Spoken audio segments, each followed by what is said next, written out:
And welcome, ladies and gentlemen, to the latest, greatest, final episode of Game Rivals.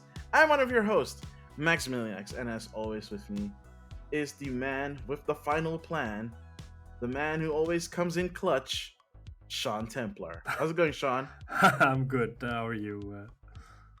I'm good. I'm very good. It is the final episode of Game Rivals Of this of the season, year, yeah. of the season. I wanted to hang it just a little bit longer. You make it sound like we're gonna quit. Everybody like, what? No, not yet, man. Not yet. We have been doing this for 3 years, going on 4. Yeah, That's very exciting. That's it's very crazy exciting. how fast time passes. Yeah, it is. Like this year has gone by almost like a blur. No, We were talking about it beforehand, but I mean, like, I don't feel like anything exciting happened this year, but there's stuff that probably did happen, but I did not have like a, oh my god moment this year. It's like, yeah, I mean, there was a lot of stuff that happened.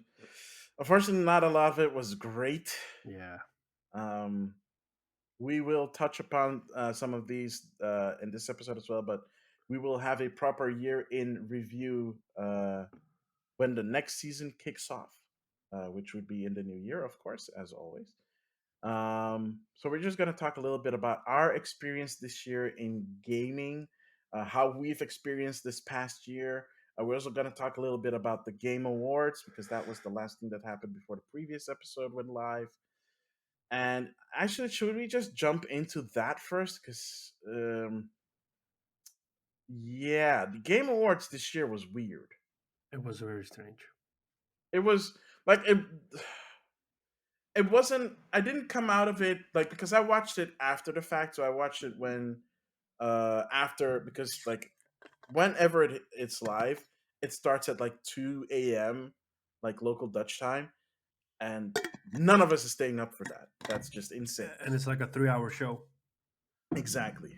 That's actually it's a 3 hour show, including the pre-show. Yep. So we're like, no. We ain't gonna do that. That's No. too long. So I watched it afterwards. Just like the morning after. I don't know. Did you watch it in full or did you watch it in pieces? I 'Cause I know just some people would watch it skimmed in through pieces. it. Okay. So I watched it in full from basically from the pre-show to the beginning all the way through. And there were some interesting surprises in there. Nothing that I did not expect.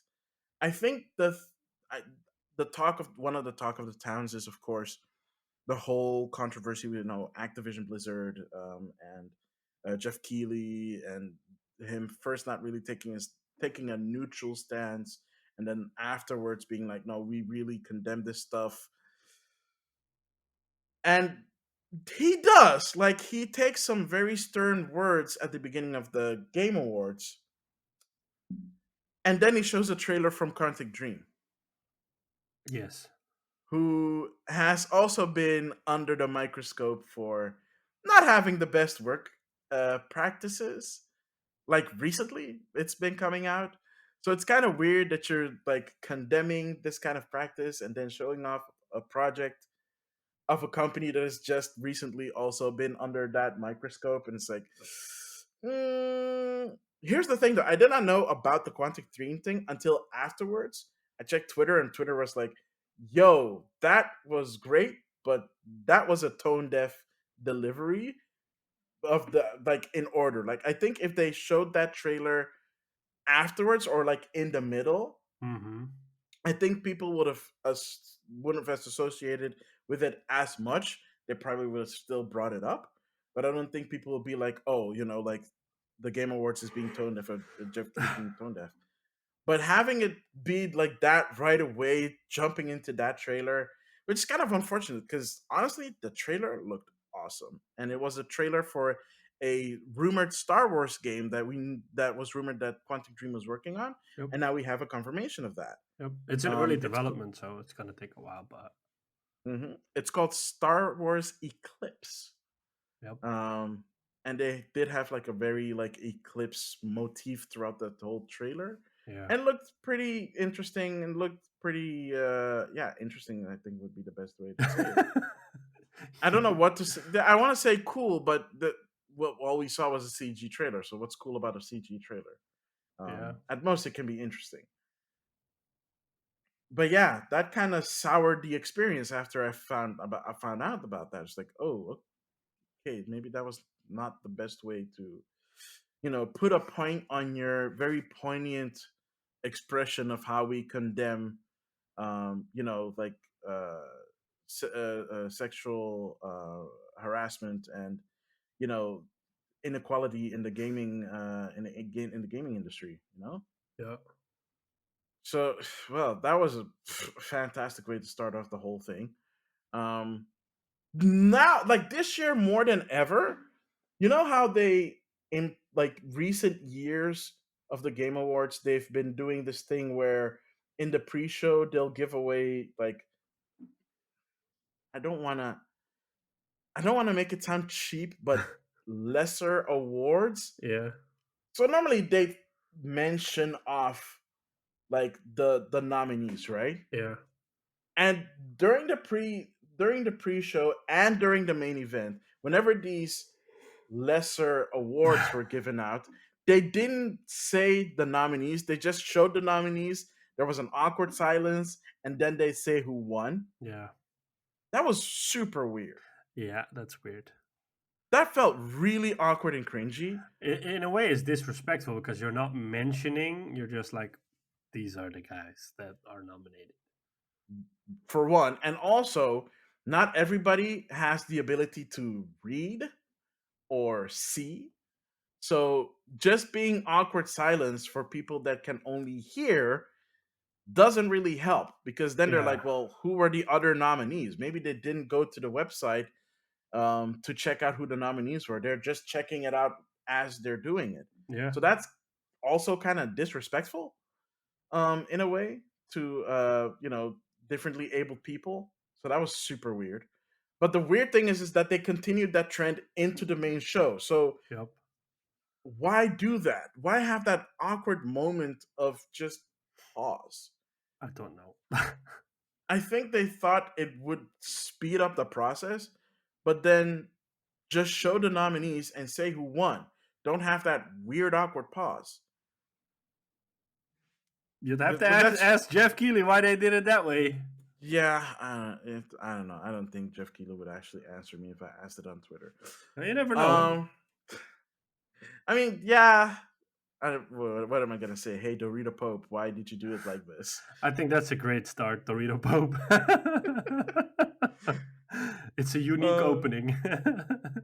Not as much since it's a meme. I don't know if that would Yeah. be a unique opening. I have to say, from the whole Game Awards, besides some of the awards and the categories, it felt really off because like a lot of games were a lot of same games in categories were nominated, but like none of them won in the categories that you would expect them to win. It was so weird. And then, for example, like Ratchet and Clank was nominated. It didn't win in any category, I think. It just got nominated for a lot. And Psychonauts as well. I think that got nominated in like a lot of categories and didn't win anything as well. Deathloop got nominated in a lot of categories and only won one, I think. No, As it won two. I want to. So like, I mean, I've never played Psychonauts, but it's a Tim Schafer game, so I would expect that game.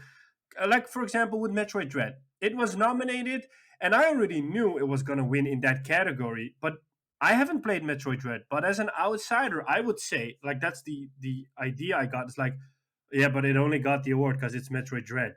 Because the other games in the category are great games as well. So why does Metroid Dread get it and not the other games? Because I think Deathloop was also in the same category, and I'm like, but Deathloop is a unique IP, so why? And it does something completely different. So why doesn't Deathloop get it? You know? So like I think. in some Oh, categories, I sorry. really felt like it's the weight of the name that carries the award, that causes the award to go to them.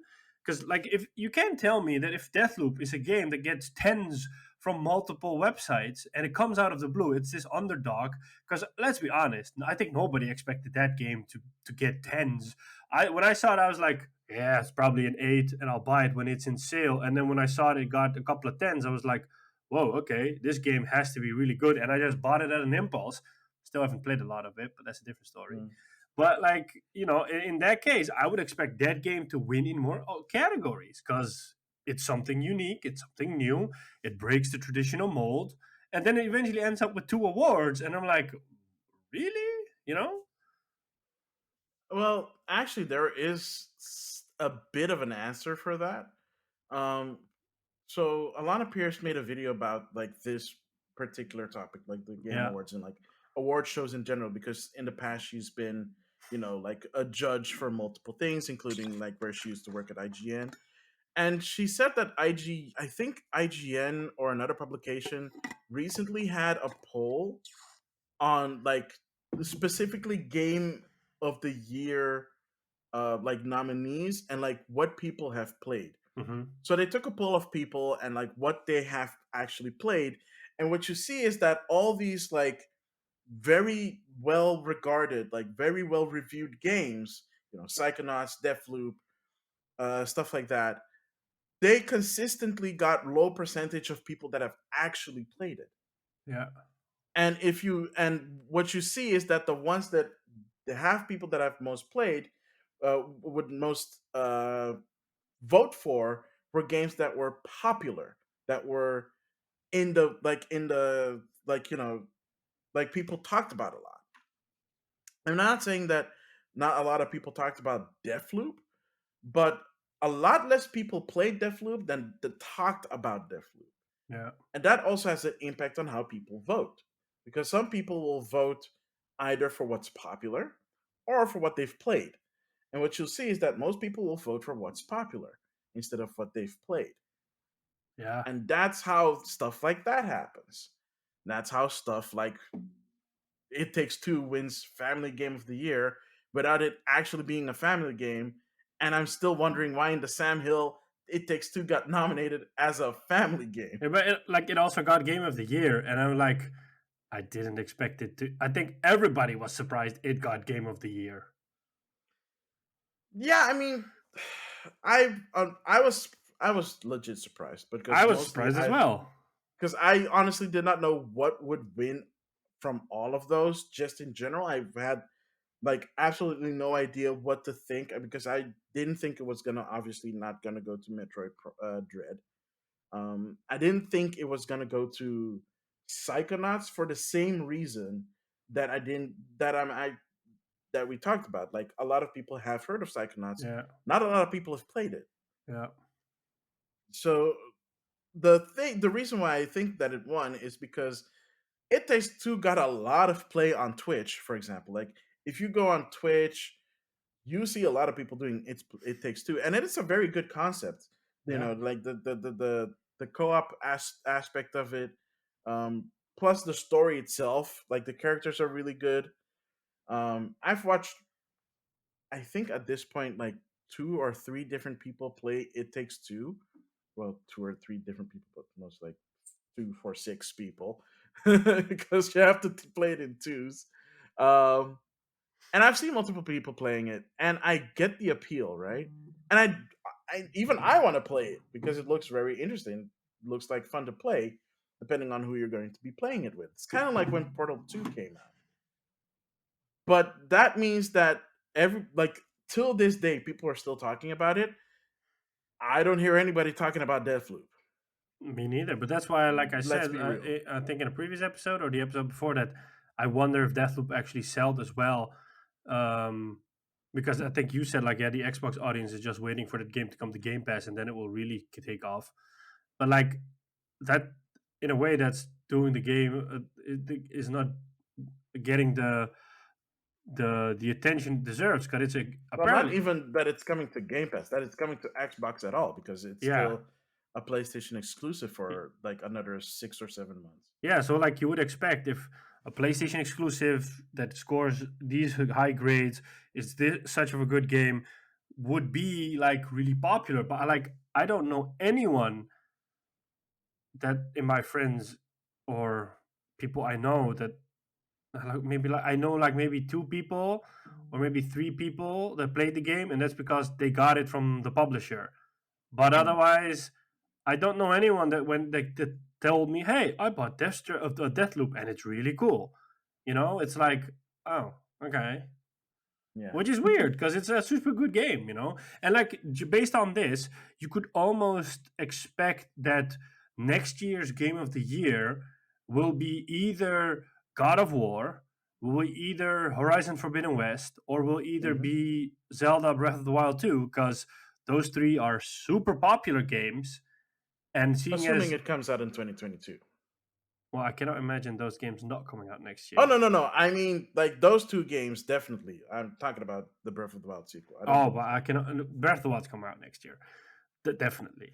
But like, anyways, like if we're taking the same logic about popular games get the most votes and are not and automatically make them contenders, even though they may not be the best games.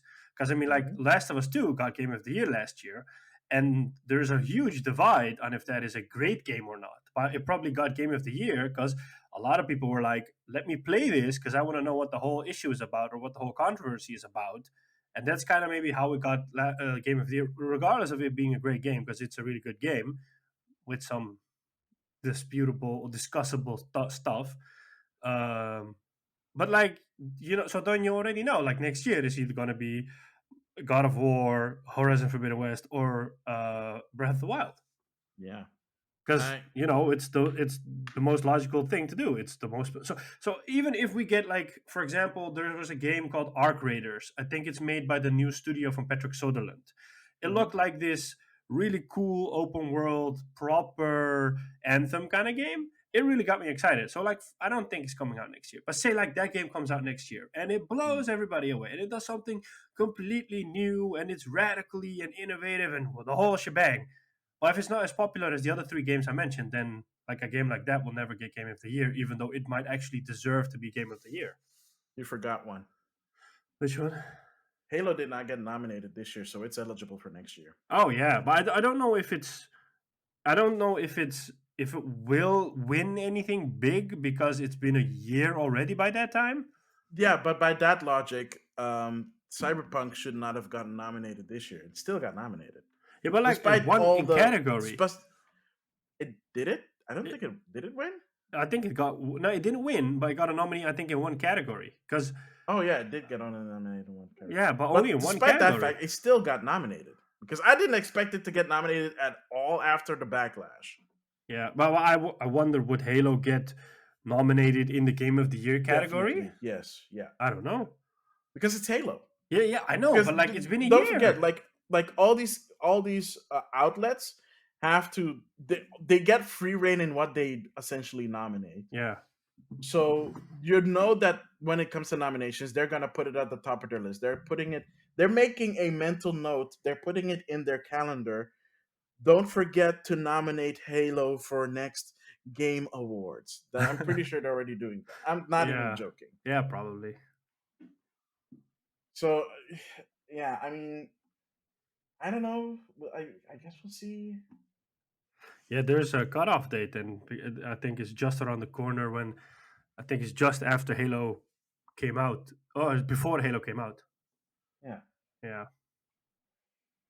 but also remember, Halo's co-op is coming out in March, May. so that's gonna give it May. May. Yeah, from what I heard, it's coming out in May. Okay, it's coming out sometime next year. Yeah, It's gonna reignite that conversation again probably. Yeah. because people are going to replay that game again with their friends on legendary mode because Yep. that's what people do. Yeah. So yeah, it's gonna be in. People are gonna be talking about it for quite a while, and the multiplayer is free to play, Yep. so that's gonna keep it in conversation. And the fact that they're still trying to fix the battle pass keeps it in the conversation for at least the next couple of months. I mean, if unless they don't make big changes, if they're just making small changes, it might dwindle. But um I don't think that it's not gonna. I don't think the conversation about Halo in general is going to disappear over the next 6 months at least, Yeah. if that at all. Probably. And yeah, I mean, yeah. Other than that, like the thing that people watch it, of course, is for the world premieres. And boy, did we see some world premieres. Yeah. Were they memorable? Some were. I like the Arc Raiders one. Mm-hmm. That one was a good one. Yeah, I really had to laugh about how goofy Keanu Reeves is with his hands and his way he speaks. But Did he's you? like that in general because I saw him on the late night show and he did that there as well. So I think that's like his That's just how he is. he's just awkward, you know. Oh, side note, did you see him like completely like diss NFTs in this interview that he did? Yeah, yeah, Oh man, I love this man. This guy is awesome. yeah. I haven't played Uh, the Matrix Experience thingy yet, but I heard it's really cool. oh my goodness, you. Here's the thing, right? I know you, and I know there are other bunch of peoples that have like next gen consoles. I'm the only one I think in our like circle of friends and acquaintances that does not own a next gen console like by choice. And like that experience, I really want to like try it, and I have no one to turn to. You have your best friend. Man, I haven't been to his place in like I think over a year. Well, now seeing as the Netherlands is in lockdown for the next 3 weeks, Oh, that is so bad. ample time to do it. You can finally Mm. experience one of these babies. Oh, you can't see it because I'm at my phone. But you can see see you Yeah, can I see see like it. you can finally Yeah, hold one yeah, of these babies, you know, yeah. and I have to feel how figure it that is out. properly. And Yeah, yeah, like I mean, I still have to say, after a year of next gen consoles, I still tell people that don't have one but really want one. I'm being honest, and I'm like, you're not missing out. no, It's not that there are so many. Like if Horizon Forbidden West came out this year, I might say, yeah, you're missing out. But there aren't any games out there yet that like scream you need to have a PS5 now, sell your kidney and buy one because you need one right now. I It's mean like, Sony doesn't even have an exclusive this year yeah. for the And I holidays. mean, like, for the Xbox, I would say it's Halo at the moment and Yeah, maybe Forza Horizon 5. But those are only games that came out in the last month. So, like, until last month, it also wasn't a really big deal to not have an Xbox Series X hmm because, you know, there's nothing out. And even though, like, we got some games like Ratchet and Clank, I still haven't bought it. We got Kina, still haven't bought it. Um, you I know, really want to get Kina. yeah, me too. But it's like maybe it's because I haven't bought Ratchet because it's $80, and funnily enough, I have been playing most of my games this year have been PS4 games, just working on my backlog and finishing those games.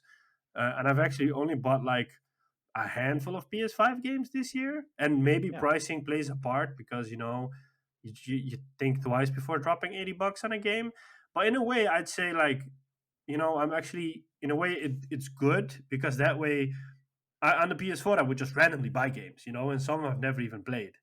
It's just like this impulse buying, and now I just actually finish the games and then I just buy a new one or I go back to an old game and and then finish play that yeah instead. finish that instead of just constantly impulse buying new stuff and then forgetting about games or never getting to games. So in a way it's good for my wallet and it's also good for actually finishing games instead of only buying the only finishing the big games and then leaving the lesser known games. Yeah, yeah, um yeah. so yeah, but I'm honest. If you don't have a PS5, it's okay. Like try to get one before Horizon comes out. Mm. Even that technically you don't have to do because it's coming out to PS4, and you get a free upgrade to the PS5 version anyways after the fact. So Yeah, but like you still want to experience that game in its fullest glory. I'm pretty sure I'll be able to experience it in its fullest glory on the PlayStation 4. No, no, no, So no, no, good. no, no. This is the way. The PS5 is the way. Yeah, good luck finding one though. Well, I Oh mean, the drops are becoming more frequent, but mm, I hope finally next year will be the year that people can just walk into a store and buy one. no. No, I don't think so either. We can dream. We can all dream about it, but that no, no, Yeah, yeah. no.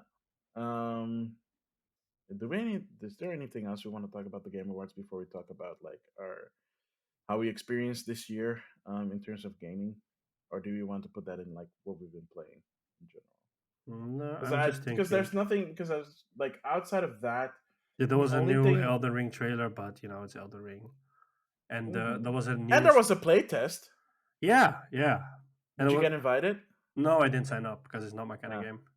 all right, yeah. Yeah, and there was a new Saints Row trailer, and it looked more goofy compared to the other one. Then yeah, that The was first, actually, yeah, the first one was really serious, and this one was really like old school Saints Rowy. So yeah. um, I'm like, oh, I hope the fans are happy. I think they did it specifically so they can make the fans happy, and it Yeah, got a date. It got a release date yeah, because they pushed it back, and I think it's coming out in like what, August. yeah. It's coming out in August. I think traditionally, like those games came out in August, so it's okay. It's like generally in the middle of the summer. Hmm. And what else? Yeah, that's it. I mean, yeah, there were a bunch of other, but here, see, that's also kind of the problem in it. There were a bunch of like world premieres. There is not a lot that we can remember of those world premieres. Because there's Nothing no, really yeah, stood out. yeah. It's not. Oh, the new Senua Hellblade Oh trailer. yeah, Oh my gosh, that game. it freaks me out. Why does it look so good? I don't know. That's so weird. But I Like actually it's wonder if it still. looks that good. Like, Have you like seen the first game? Because the first game looked amazing. I saw it. I haven't played it, but I saw it. Yeah. I honestly, I know you're gonna be like, oh, you just want to get it because it's on Switch, but I legit want to get Hellblade: Senua's Sacrifice on Switch Is it on because they Switch? ported. Yeah, they ported that sucker on Switch before they got bought by Microsoft. Before the sale was Oh, I didn't finished, even know that game was available on Switch. Wow. and apparently it looks like really good on Switch. I just haven't gotten like around to picking it up. Can that run on the Switch? They got it to run it, and it's not the cloud version. They actually ported it to Switch. Wow. Okay. But then again, they also ported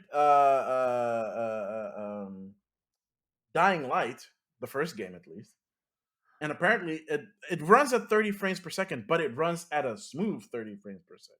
Huh. Can't really say the same thing about GTA, the definitive edition, now can we? No. And that's an older game. Yeah. Wow. Yeah. Oh boy, wish that freaking game. What a friggin' year it's been, man. Yeah, man. Like GTA got rumored for the longest time, and then it comes out and it's like that. There are now new rumors that the Bully 2 project got rebooted and they're working on it. Yeah, there was a rumor that was going to get announced at the Game Awards, but that like at this last minute they pulled it or They something. pulled it. That's apparently what the rumor is, yeah. Yeah. And that it's not like the Bully 2 that they were working on before, but it's a new Bully 2 that they're working on. Okay. And it is in a playable state. They just decided not to show it off. Hmm. Oh, interesting. Yeah. What else is interesting actually that came out this week? Since we're gonna talk about stuff like that anyways. So outside of that, we also got the confirmation finally from Ubisoft Toronto that they're working on a Splinter Cell remake. Yeah. Or remake. They specifically said remake, not remaster. Yep. And it's So not an they're open world game, from what I heard. no. It's one of the older games, so we don't know which one exactly they're working on. Maybe Chaos Um, Theory, because that's one of the most popular ones. when did that one come out? And I think we recently talked about it. it's a PS2 game. Oh shoot! Really? Yeah, because they did Splinter Cell Pandora Tomorrow, and then Chaos Theory. All three of them were on the Xbox and the PS2, and then they Ooh. did Double Agent, which was the first one on the PS3. Hmm. Right. Yeah, Okay, so it could be one of those. So who knows? yeah. Um, when did they say that they were aiming for, or did they not give a They didn't like because a? they were like, No. we're hiring for a new Splinter Cell game, and Oh we just right, want to yeah. let you know that we're working on it. So probably with the next Ubisoft Forward, we might see something like a tease or something, a CG trailer. Depending on when they're gonna do a new Ubisoft Forward. Yeah, I was expecting a trailer for some more Division 2 content because the developer is working on, I think, another expansion pack or something for the Division 2. Um, but that wasn't in the cards. Yeah. You know And what's also not in the cards for Ubisoft? no. Friggin' NFTs. I feel like the last week, like a lot of developers started to jump on that train, and I'm like, no, please don't. Did you see the most obvious and like the thing that makes you like question NFTs in gaming absolutely completely No. is Peter Molyneux's studio is doing an NFT game. Oh, was it that one where you can buy an NPC for yourself in the game? No, that you could, yeah, you can buy like you can manage a company in the NFT metaverse that is their game called Legacy. Oh wow. Yeah. And you can like if you read the description of the whole venture, you can clearly tell that it was not made for gamers. It was made specifically for crypto bros. Ugh. And oh man, that is, and you can tell that it is a Peter Molyneux project because only Peter Molyneux would go 100% in gaming and NFTs by making a game that is literally that. Ah, good grief! Just if you didn't think that NFTs in gamers was toxic, that's your proof. Honestly, right there. I'm just waiting for EA, Ubisoft, and Activision to incorporate this into Call of Duty, Battlefield, or FIFA. Definitely, it's coming to FIFA, and Oh yeah, no joke. yeah, Freaking Ultimate Team bullcrap. yep. But the funny part about the Ubisoft thing is that so Ubisoft is letting people earn the NFTs and then they can resell it because Ubisoft makes money from every resell on the secondhand market, on the secondhand NFT market. That's how they're planning to make money on it. But the nonsense that you have to go through, so they're doing it in the one game that is pretty much dead, which is Ghost Ghost Recon Recon Breakpoint. Breakpoint. Yeah. And one of the ways you could get like one of the items was this hideous mask, like super ugly mask. And you'd have to play the game for 600 plus hours. Yes. I don't think people have even spent 100 hours in Breakpoint. And if they did, nowhere near 600. There's So I probably don't think one person anybody in the actually world that got has it. that. If there is one person that did that, I'm like, wow, you wasted 600 hours on that game. Man, I Mm. feel sorry for you.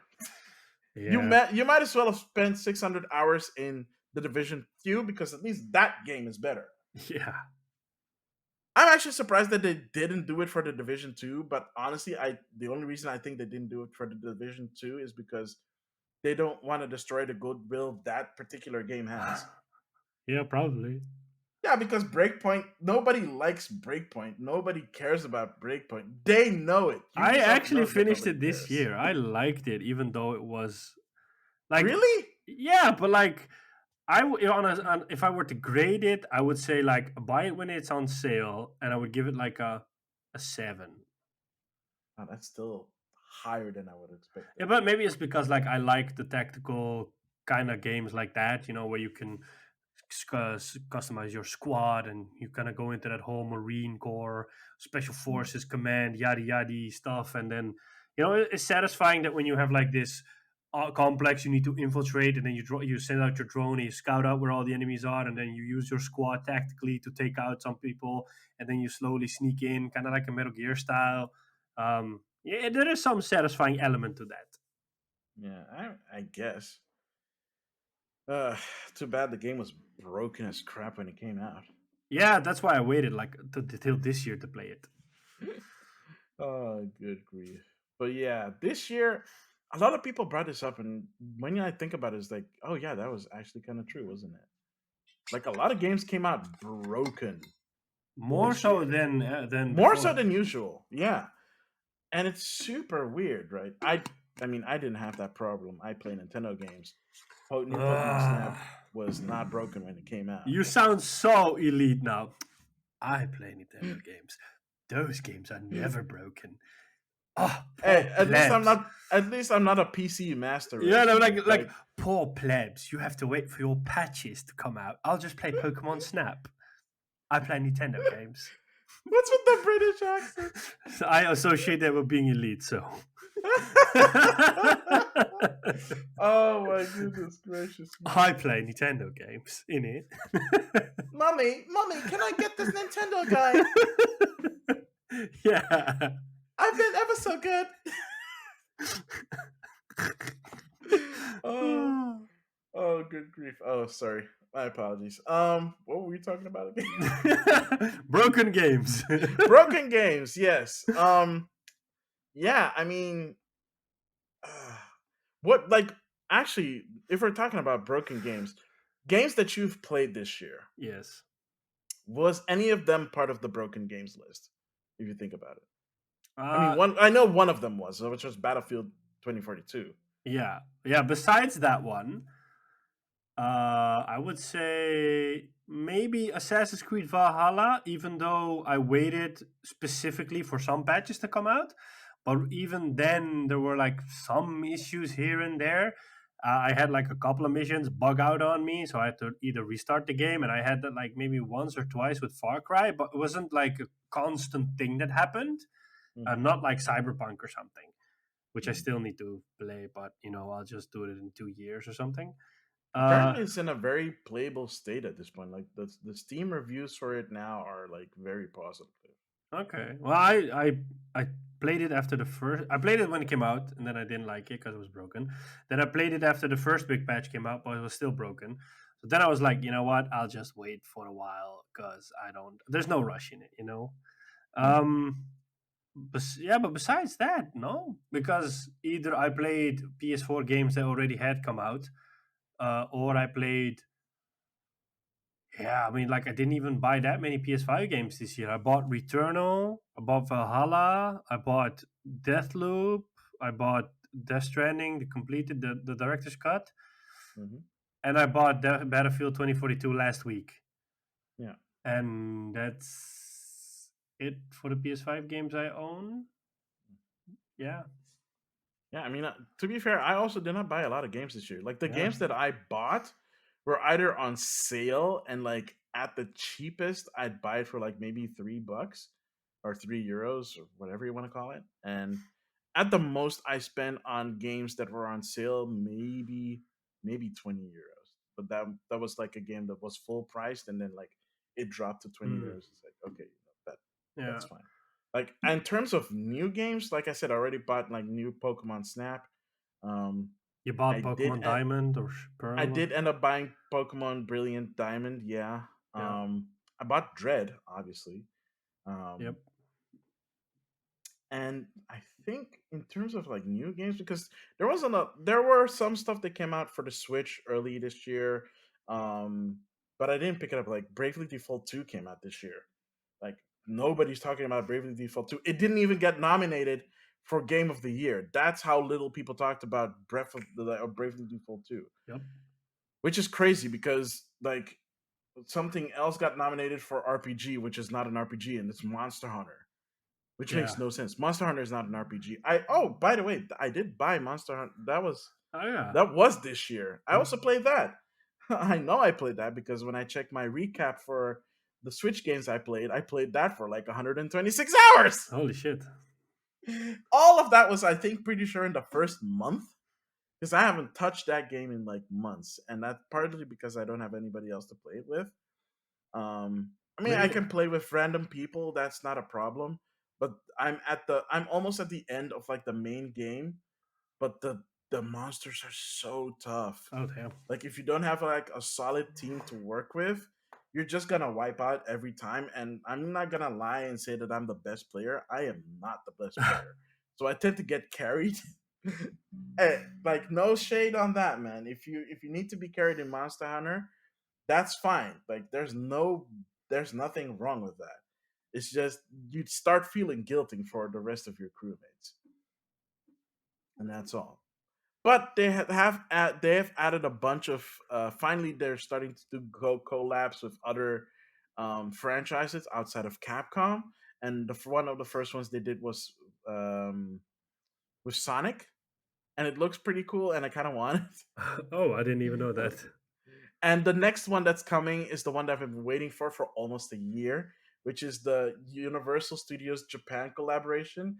They do this with every game, And I feel like the set that you can get with the Universal Studios Japan collaborations are always the prettiest ones Mm. because they're blue and gold. Oh, that's nice. They're always like blue and gold. They're like very, very nice and like very cool looking.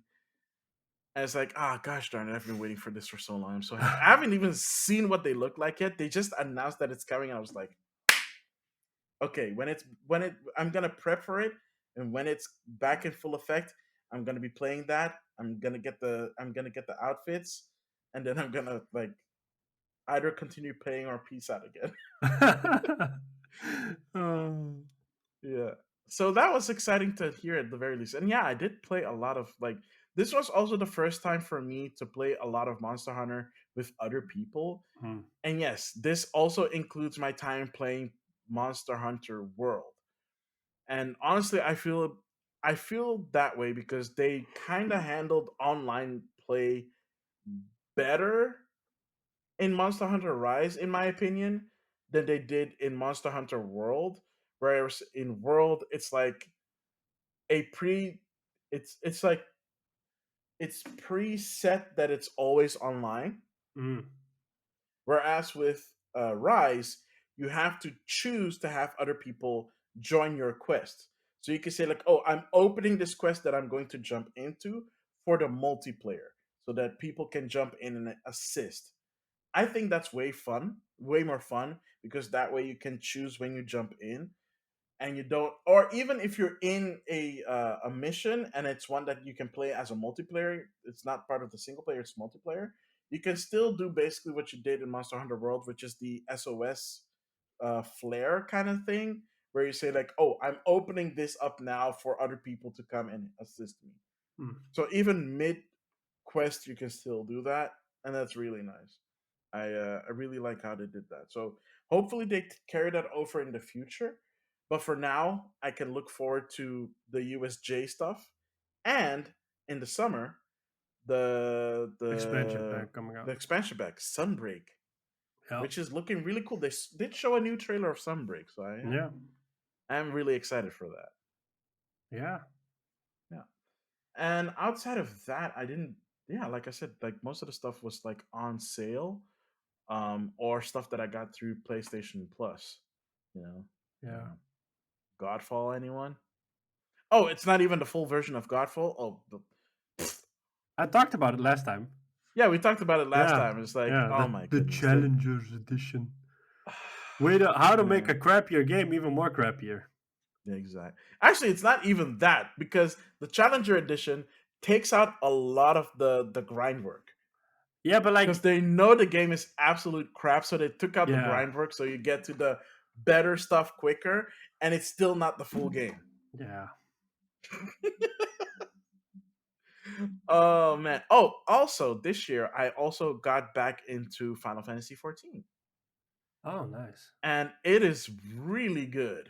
I've Like heard a for an lot of people say MMO, that. I played it for a month because I bought like all but the last expansion pack. Like it was on sale for like $20. Hmm. So I bought it, and I was like, okay, let me get into it because you get a free 30-day pass. So I played it, and like I played it for like almost the entire month, and I was able to level up quite a lot, but I still haven't finished like the first story, so the Realm Reborn story arc. That and then like I still have like three other expansion packs to go through. So I might pick it up again sometime next year and just continue on, because Endwalker came out like last week or 2 weeks ago, and people are loving it, and it's the last expansion pack. Oh, um, okay. yeah, so after that, no more new story stuff. Interesting. Yeah, so I don't know if Final Fantasy 17 is gonna be an MMO or 18. We don't know because 16 still needs to come out. And we do know that part of the Final Fantasy 14 team is working on Final Fantasy 16. Like a Splinter group is working on Final Fantasy 16, and you can tell by the aesthetics Hmm. that, oh, and like some of the gameplay stuff that was in the reveal trailer, like, oh, this really looks like it came from Final Fantasy 14's crew, and it was. I wouldn't know. I don't play the game, so Well, I am, and I'm saying it. So, thank you. yeah. Yeah, so in terms of my gaming year, outside of that, I mean, both of us got into streaming.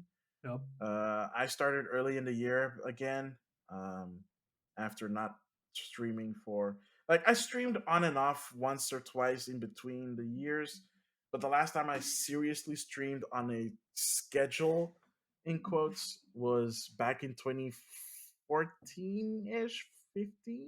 Oh damn. Back when back when Splatoon was out, and I played a lot of Splatoon on stream. That was a good time.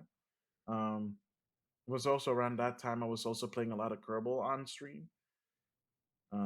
So those were the two games that I played a lot back then, and then I dropped off and started again. And this is like the most I have played a lot. I mean, we were talking about the Twitch recap stuff before we started recording, and like I've like streamed like 126 or something hours this year, which is insane considering that I only stream twice a week and I stream an average of 2 hours.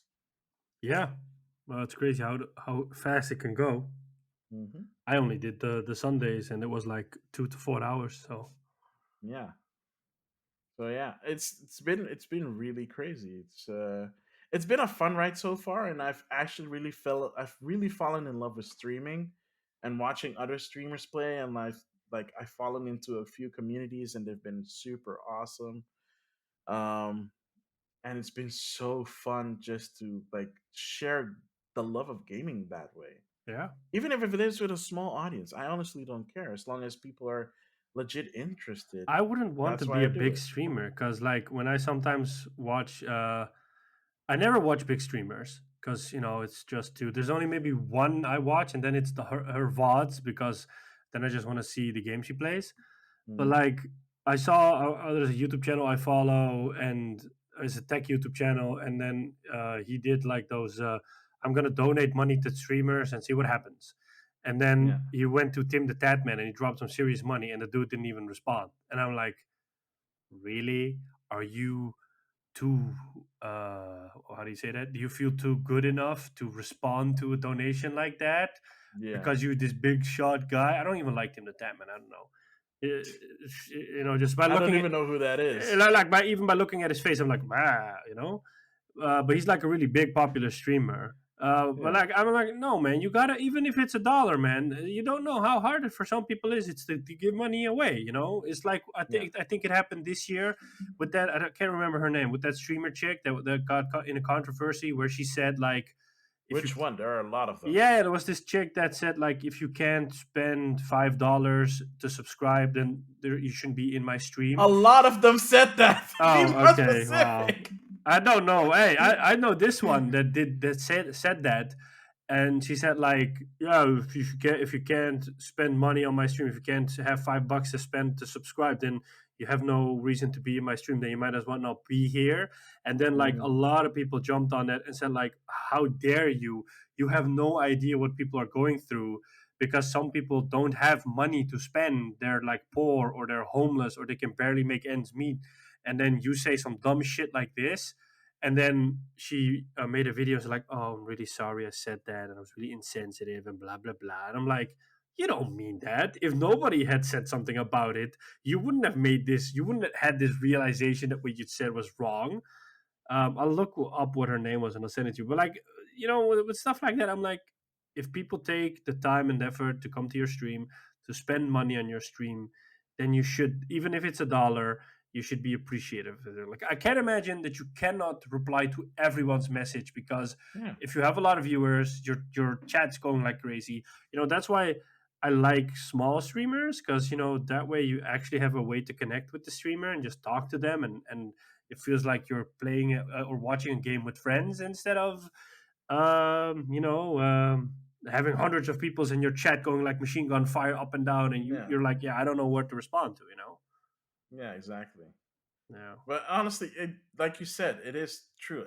Like I have, like I say, like I've made a lot of friends this year, which is crazy for me. yeah.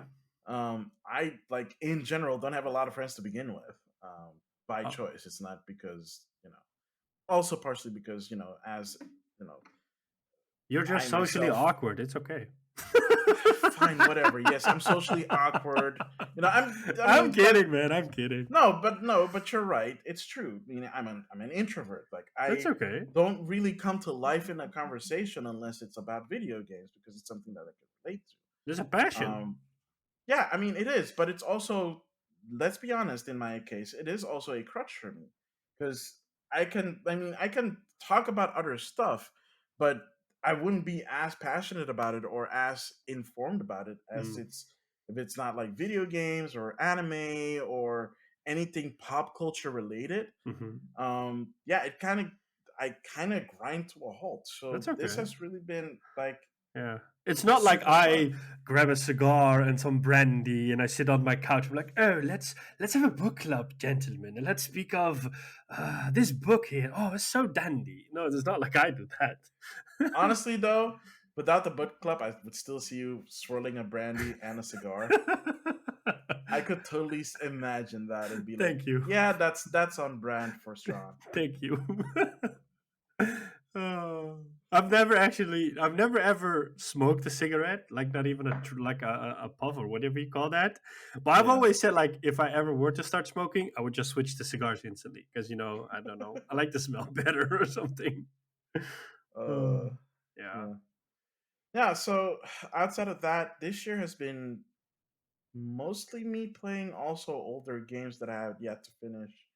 not a bad thing. Um, no, I mean definitely not a bad thing. I've actually finished games, so people That's an can achievement on its own. people can shut up and say that I don't finish games. I finish games, dang it. Yeah, it just takes a long while. Yeah, I mean, I even got to finish like Super Metroid right before Metroid Dread came out. So Yay! yeah,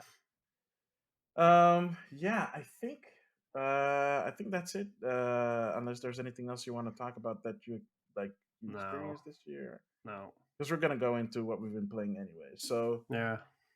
thank you all. Stick around. We'll be right back with what we've been playing.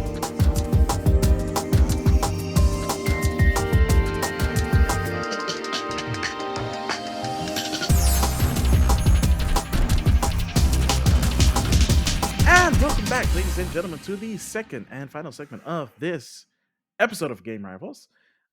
With always, what we've been playing. So, Sean Templar, what have you been playing? I've surprisingly been playing a lot lately. So first off, I was able to finish Far Cry 6. Um, yeah, I mean, I enjoyed it. It was a really nice game. Um, the ending took me by surprise because something happened that I didn't expect to happen. So I was like, Mhm. okay, that's nice. That's a surprise for a change. I don't know how many hours I put into it, but it's like just your basic open world game. I only did the main quests. I didn't feel like doing the side quests. Yeah, it's really cool because basically the game is divided into like a starting area, and then from there you have like three main areas on the island, and then you have to do missions in those areas because you need to win over the guerrilla faction of that area. And then when you have all three factions, then you can try to overthrow the government and go after Castillo, which makes sense. And then after you finish the game, there's this end game part of it where the remnants of the Castillo faction take over certain areas, and then you have to do like missions to kick them out of that area. I did it, and then I was like, well, now I have to wait 6 days for the next one to start. I don't know if I'm going to do it. I'll probably just end up removing the game from my PlayStation because it takes up space. And yeah, I mean, it's a fun game. The only gripes I would have with it is that there are so many guns in the games, but eventually, if you get certain weapons, you're not encouraged or there's no incentive to find other weapons and use other weapons because the weapons you have are already pretty strong. So there's not a lot of like uh, incentive to switch around weapons. So I basically had Mm. like the same weapons for a large part of the game because it just worked. Sometimes I would just mix it up because I was bored. I'd suddenly use uh, a bow and arrow or like a shotgun, but it was not like I was forced to do it. It was more like, oh yeah, I feel like I have to do this. And yeah, that's basically it.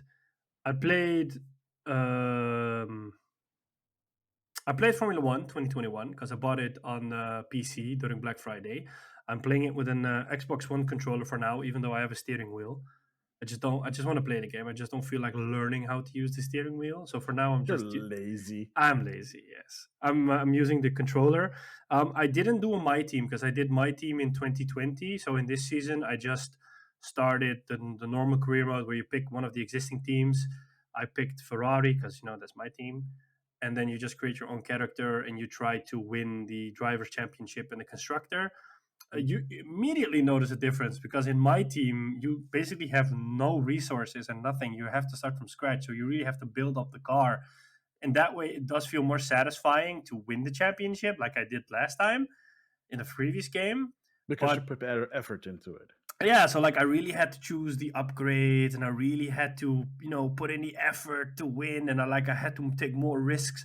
Whereas with now with a team like Ferrari in the real world, Ferrari was this year the third team on the grid. After they especially did some upgrades to the car, they really shine through. Um, so you in the game you really notice like you have all sorts of facilities at your disposal, a lot of resources points to put into the car. You're still like third on the grid, but like I won my first race even though I qualified like eighth or something. So I got really lucky. So yeah, and I've even done a shorter season because like normally there's like 22 races, but there's some tracks on it that I really don't like Monaco.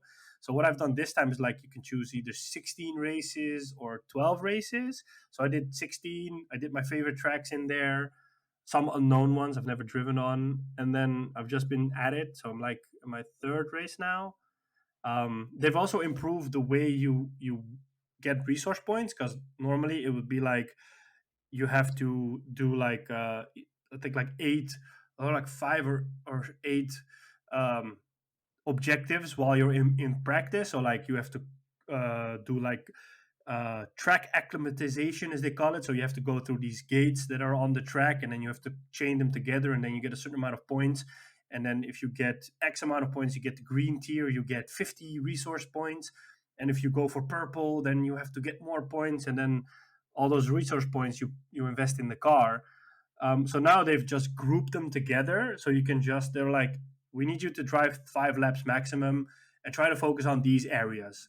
So that's makes it a lot more easier, as well as that if there are some ones you can't get, you can have the AI try it for you. And then it just gets deducted from the time you have in a practice session. So it's a lot more accessible. Yeah, so I've been playing that. Then Among Us came out on PS4, and well, it's been like more than a year since I played Among Us. And then my regular group that I play it with, they were like, "Hey man, you want to play Among Us?" And I'm like, "What?"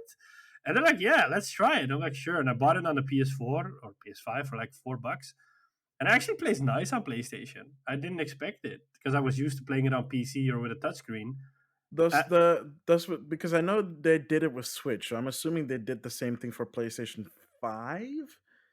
The When you like walking through the environment, does yes. the dual sense can you feel like the different environments like heat sources and stuff I like don't that? know. Because To be honest, I don't know. I haven't really focused on it because I was like so tensed up because I'll pay attention next time. It's a good one actually because I remember you telling that like had like HD rumble features in it. yeah, Yeah, like the odd it thing has is really good HD rumble features. I think one of the few games that does it. yeah, like the odd thing is that for example when you have to do keycard swipe, it's not through the touchpad. It's like an analog stick move, which is weird Yeah, because I was like, why didn't they Switch just does the same thing. yeah, Yeah. why didn't they just map this to the trackpad, the touchpad? But like, they've added so much stuff since the last time I played it. Like, you have roles now, you have shapeshifter and engineer and whatnot, and I'm like, what the hell is going on? So, and they've upped the player count to 15, but so far we've been playing with like 7, 8 people. But 15 is a bit too chaotic. I've tried yeah, a few times, like with our buddy RB Gaming, mm, and honestly, it feels a bit too chaotic. Like the size that they have originally is like the perfect yeah, size. yeah, and like there was this moment in which because if you get the shapeshifter as the imposter, you can basically fool everybody by telling yourself you're another character, and then they think it's that character because you literally morph into that character. So like there was this.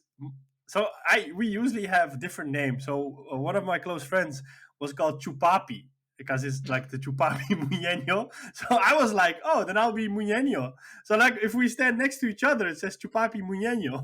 And then suddenly I walk into cafeteria and there's another Muñeño there. I'm like, huh?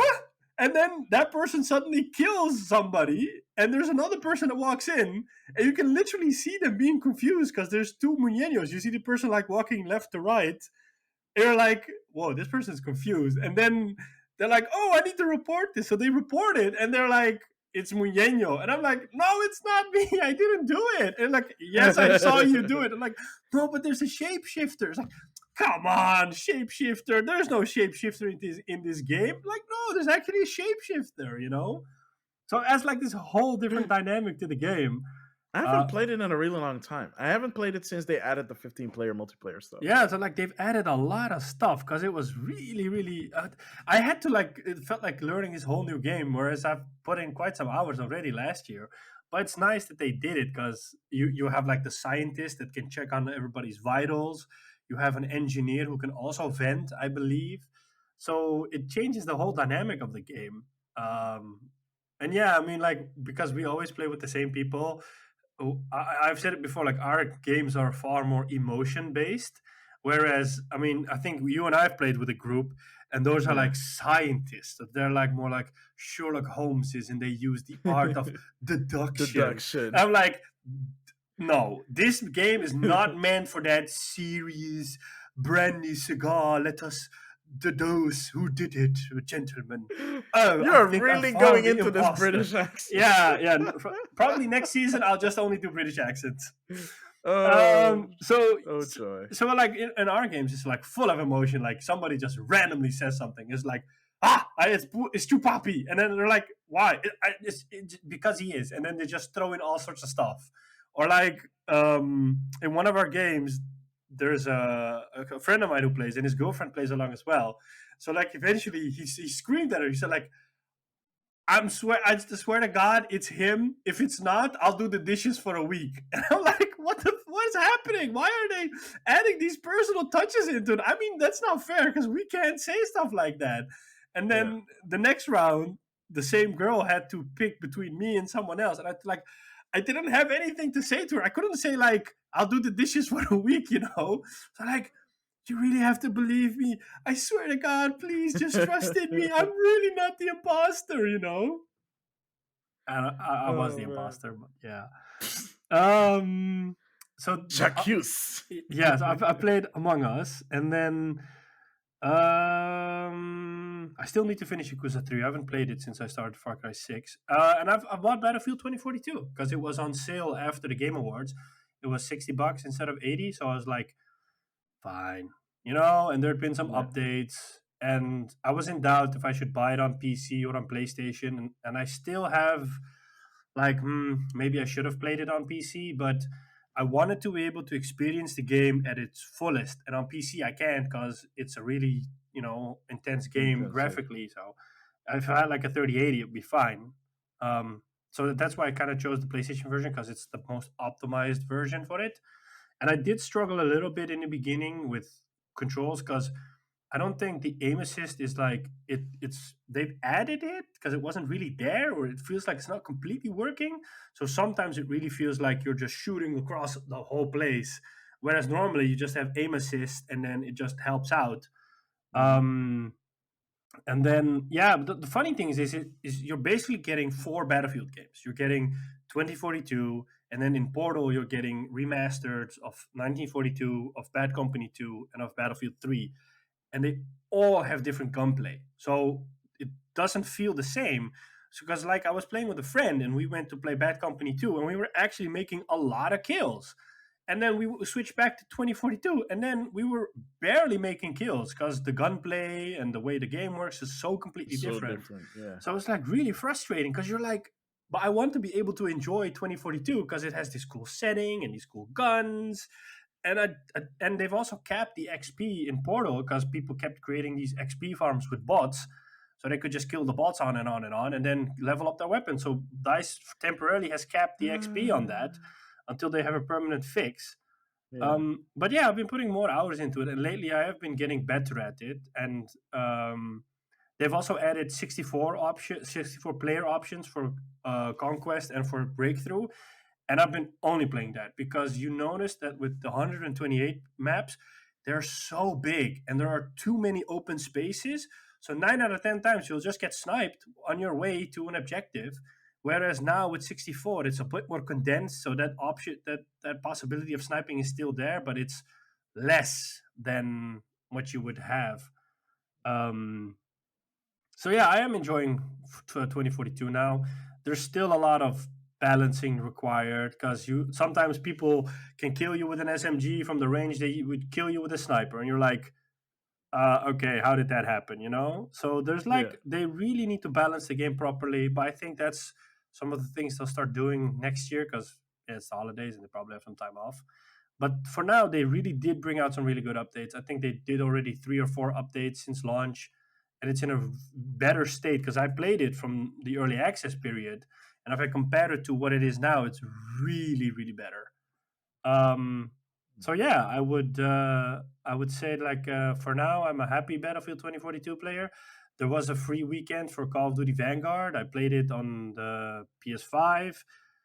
It's fun, but it's not my kind of game. So they had shipment in it, and it was chaos, and I kept dying. And I didn't make kills, and it in the beginning I had a little bit like I was overwhelmed because Battlefield is like a slower pace shooter, and this Yeah. felt like you're on 10 cans of Red Bull. It's so fast. So I was like, whoa, what's happening? And yeah, eventually, I mean, it's only for the weekend, so. Yeah, that's basically what I have been playing. What have you been playing? Well, let's get the awkward one out of the way so I can actually talk about the stuff that I actually did play. Played Fortnite again. What? Yeah, did you not Why? see? There's chapter 3 went out and you can get Spider-Man and use web shooters and swing around. Oh, So I nice. had to try it out for the web shooters. Was it any good? It's surprisingly good. Like it's the only thing that's better is of course Marvel's Spider-Man, but it gets really close. And Hmm. for one, it's actually for people that have played both, it's better than the web swinging in Avengers, Yeah, Avengers is doing a really poor job. which is really bad. Yeah.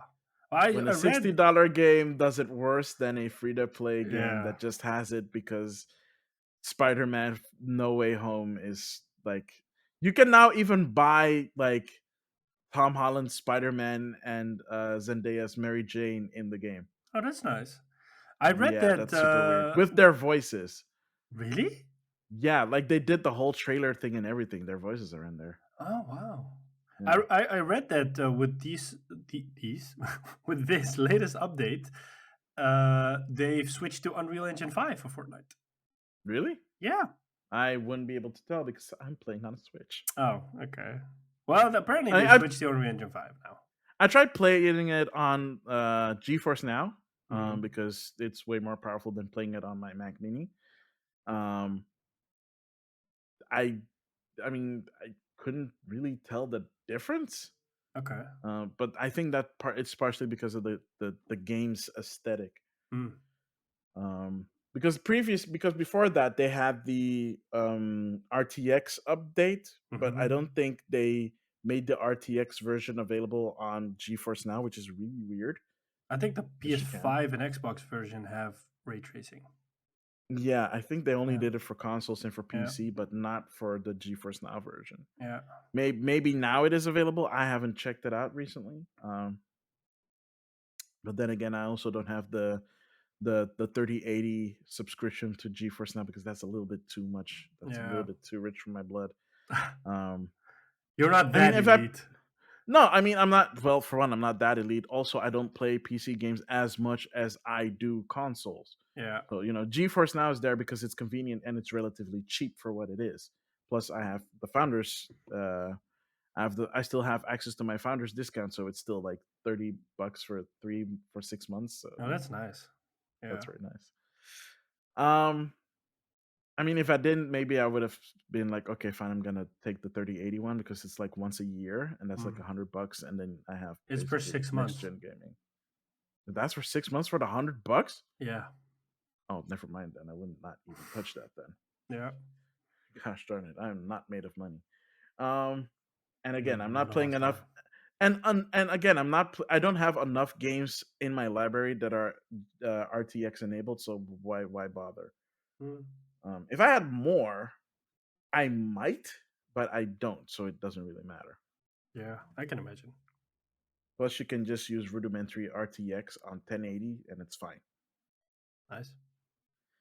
So yeah, that it was weird going back to Fortnite. I'm actually gonna download it to my PlayStation now because I'm actually curious how it is because it looks like a completely different game. It's more it. I think there's a lot more to do than just the old school Fortnite. Oh, it's completely different now. I mean, you can play it as normal because I always play solo, and you can play it as normal. But they added like a whole bunch of other play styles and options that you can play with. Um, I don't know. Did they do cross gen? Because I know there's cross console.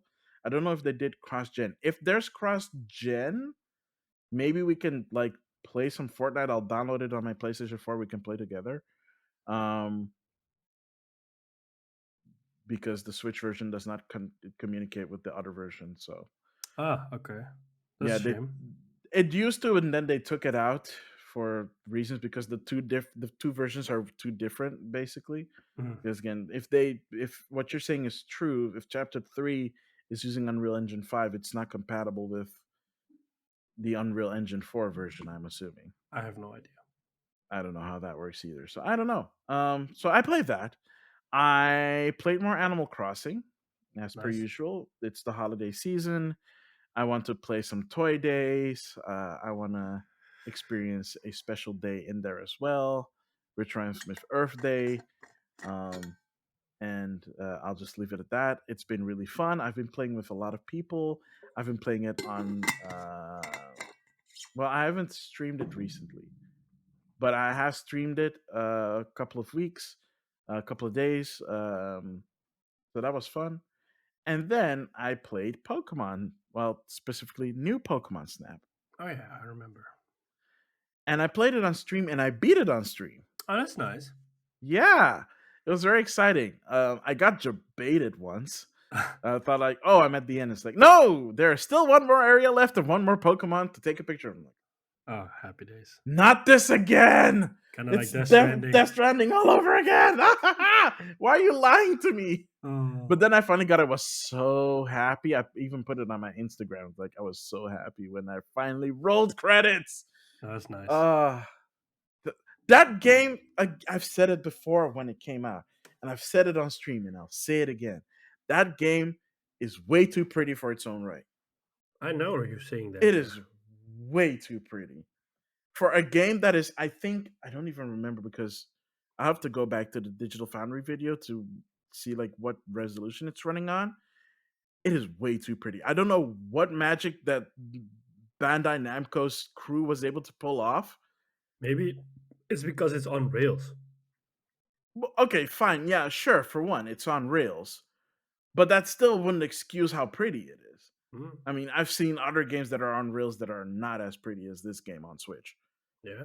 So again, I don't know what kind of magic tricks they pulled out of their hat, but could you like teach it to like the Game Freak team and have games look like really good? That would be really great.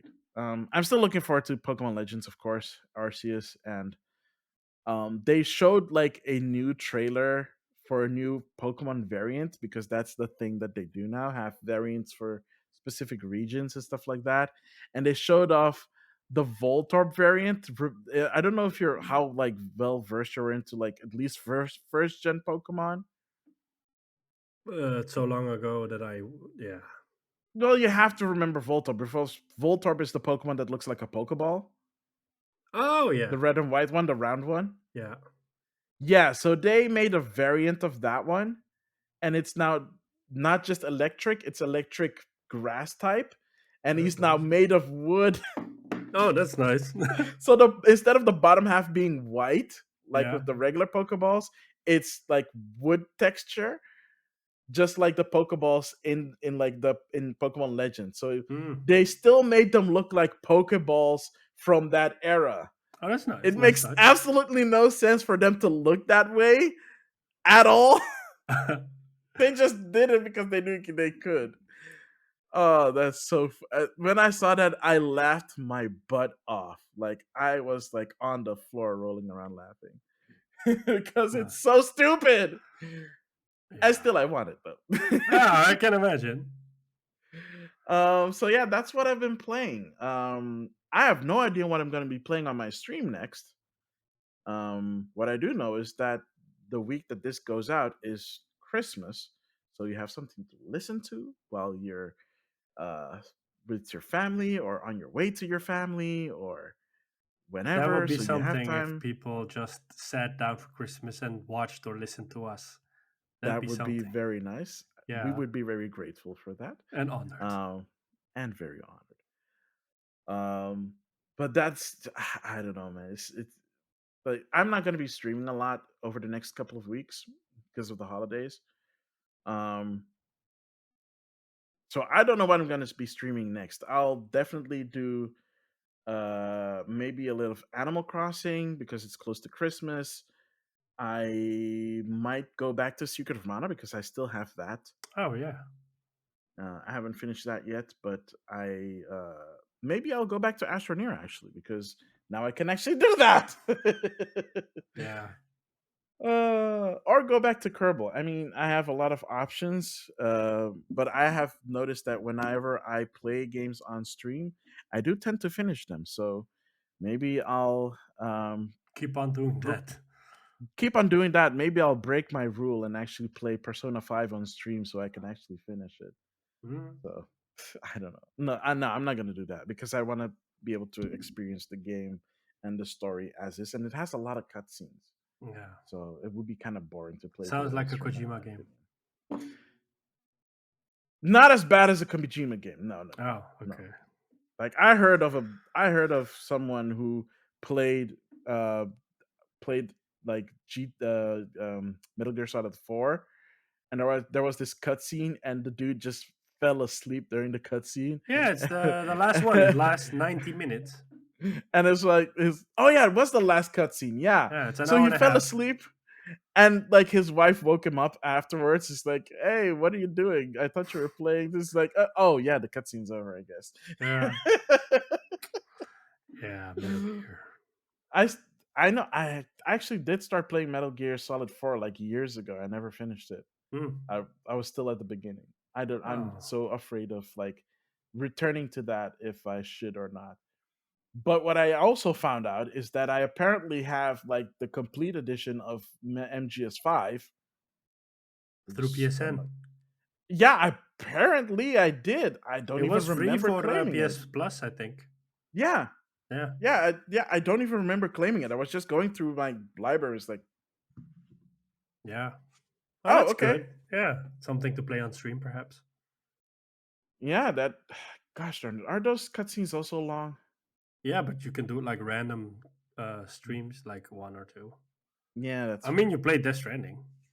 Yeah, I mean, I tried to play Dress Turning on stream, but then like the cutscenes were like super long. It's like okay, Yeah, but if I do the definitive edition, I think I will do it on stream because then I'll just skip the cutscenes. that's also an option. Yeah. All right. So we'll figure it out during the holidays, and yeah, I'll get back to you on that. Cool. So with that, we have come to the end of the episode. So Sean Templar, for the last time this year, this season, will you do us the honors? I will try not to fail. So, thank you everybody for tuning in to this final episode of this season. It's been a ride, and we appreciate every one of you joining us on this one. We've been able to launch the video form of the podcast this year, which was a big thing for us. Woo! Yay! We're still working on improving that, so all your feedback and support is appreciated. Do consider liking and subscribing, as much as I hate asking for it, because I always say, like, do it if you feel like it. But, in this world, you sometimes have to ask for it. Um, the same counts for the podcast. Discoverability and podcasts are terrible. So if you like the content, do consider giving us a 5-star rating and a review. It really helps us out. You can find us on your favorite podcasting platform: Apple Podcasts, Spotify, Google, Overcast, Stitcher, you name it, we're probably there. We're on YouTube. We will put the link in the description because there are multiple game rivals, but this is the only one for us. Mhm. This is the way. You can reach out through email, gamerivalsfeedback@gmail.com. You can find us on Twitter at game_rivals_, and you can find Maxemillian at Maxemillian. And then you can find us on Twitch, twitch.tv/Maxemillian_X or /Sean Templar.